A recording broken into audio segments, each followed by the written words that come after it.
The greatest minds of all time have focused on answering the question, why is it that some people are more successful than others?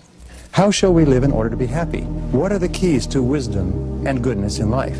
All throughout history, the great philosophers and metaphysicians and mystics, the great religious teachers and preachers and the best writers have all looked at this question, what can we do in order to be happy, to be more successful, to have more of the things that we want?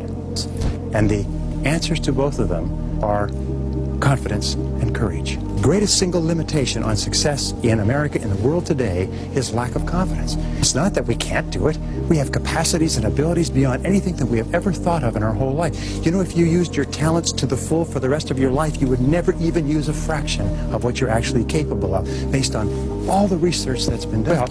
So I said to myself, what is the key here? And you know what? There's a common denominator of helplessness and habit. And the common denominators are fear and ignorance.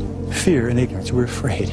We're afraid it might not work. We're afraid we might fail. We're afraid it might cost us something. We're afraid of criticism and embarrassment. We're afraid of failure and loss and limitation and lack and ill health and disapproval. We're so afraid. The things that we would do if we weren't afraid are literally beyond belief.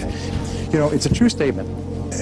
When you're in your 20s, you don't care what people think. And when you're in your 30s, you're very sensitive to what people think. And then you get into your 40s, and in your 40s you realize the great truth is that no one was ever thinking about you at all.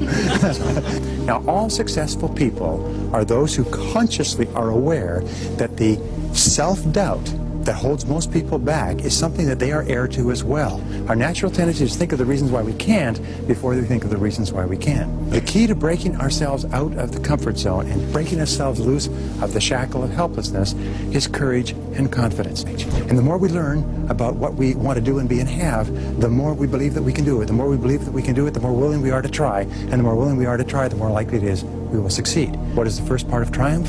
The first part of triumph is to try.